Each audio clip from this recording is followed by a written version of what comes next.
Hello दोस्तों, मैं आशीष कुमार। मैं जवाहर नवोदय विद्यालय प्रवेश परीक्षा से संबंधित कुछ बिंदुओं पर बात करने वाला हूं और आशा करता हूं आपको ये लेक्चर बहुत ही पसंद आएगी और आने वाले एग्ज़ाम में बहुत ही कारगर सिद्ध होगी।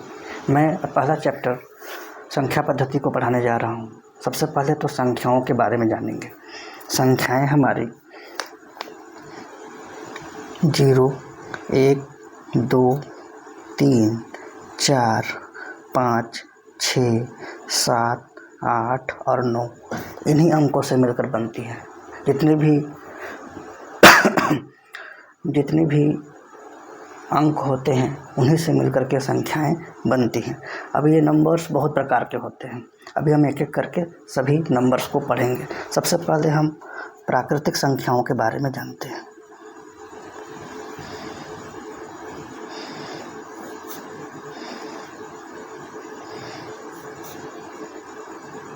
वैसी संख्याएं जिसकी शुरुआत तो 1 से होती है और जाती है अनंत तक। ये कभी रुकती ही नहीं है, लगातार चलती जाती है। वैसी संख्याएं जो 1 से शुरू होकर अनंत तक जाती हो, ऐसी संख्याओं को प्राकृतिक संख्या कहते हैं।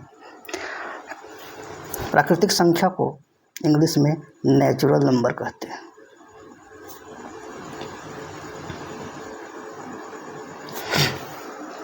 दूसरी महत्वपूर्ण संख्या होती है पूर्ण संख्या।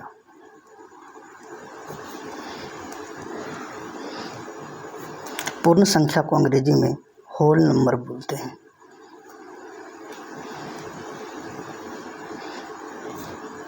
वैसी संख्या जो 0 से शुरू होती है और अनंत तक जाती है, वैसी संख्या को हम पूर्ण संख्या कहते हैं।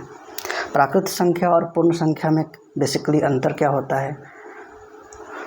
अंतर ये होता है, अगर प्राकृतिक संख्या में अगर हम 0 को शामिल कर देंगे तो पूर्ण संख्या कहलाती है। अगर प्राकृतिक संख्या में 0 को शामिल कर दिया जाए तो वह पूर्ण संख्या कहलाती है। फिर तीसरा नंबर होता है पूर्णांक संख्या।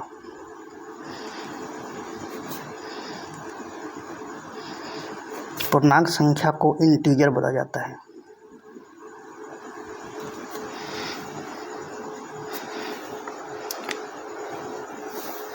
पूर्णांक संख्या वैसी संख्या होती है जिसमें धनात्मक संख्या भी आती है, ऋणात्मक संख्या भी आती है और शून्य भी आती है। अगर हम संख्या रेखा में इसे दर्शाना चाहें,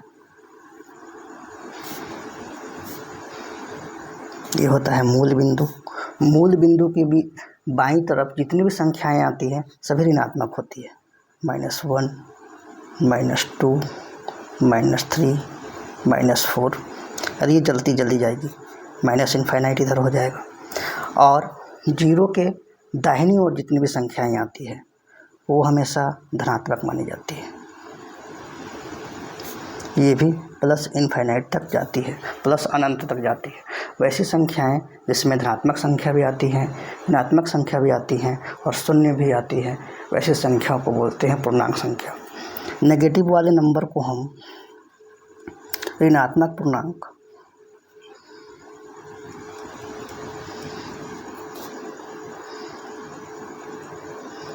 पॉजिटिव वाले नंबर को हम धनात्मक पूर्णांक और 0 को न धनात्मक न ऋणात्मक कहा जाता है।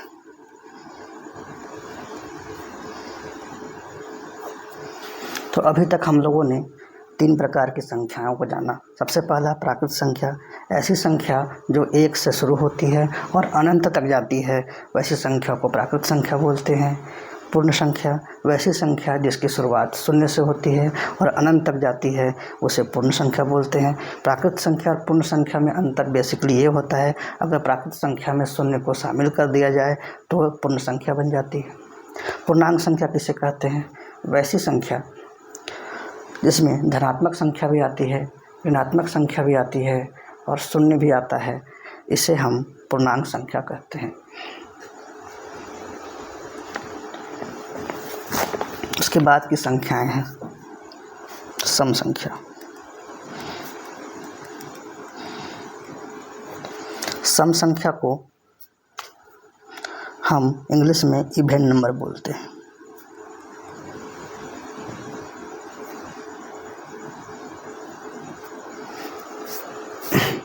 वैसी संख्या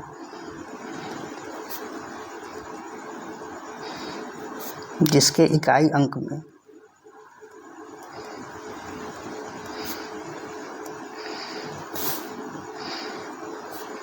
शून्य हो, 2 हो, 4 हो, 6 हो, 8 हो, वैसी संख्या सम संख्या कहलाती है। हम इस तरह से भी इसको समझ सकते हैं, वैसी संख्या जो 2 से पूर्णतया भाग लग जाए,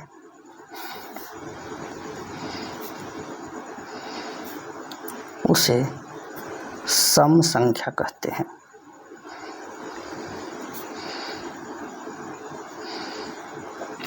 उदाहरण के तौर पर अगर हम ले लेते हैं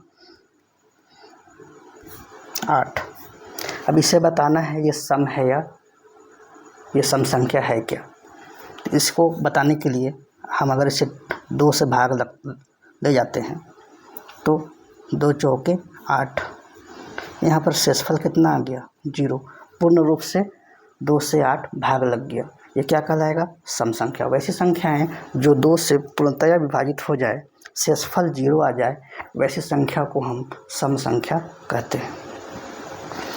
इसी के बाद दूसरी महत्वपूर्ण संख्या है आपका विषम संख्या।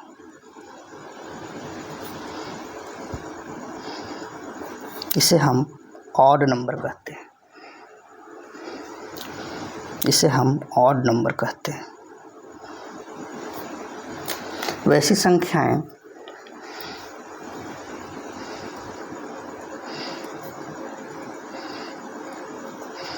जिसे 2 से भाग देने पर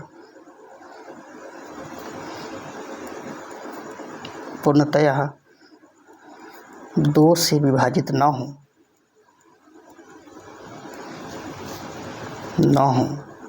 विषम संख्या कहलाती है।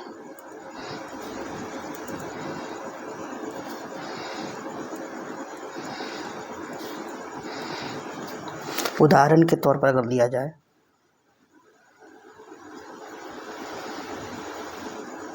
7 को अगर 2 से हम भाग करें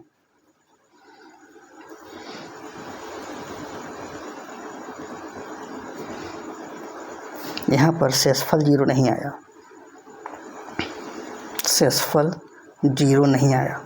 जब शेषफल 0 ना आए तो ऐसी संख्याओं को क्या बोलते हैं विषम संख्याएं बोलते हैं। अगर किसी भी संख्या को अगर 2 से भाग कर दिया जाए और शेषफल 0 ना आए, ऐसे कंडीशन में से क्या बोला जाएगा विषम संख्या कहा जाएगा।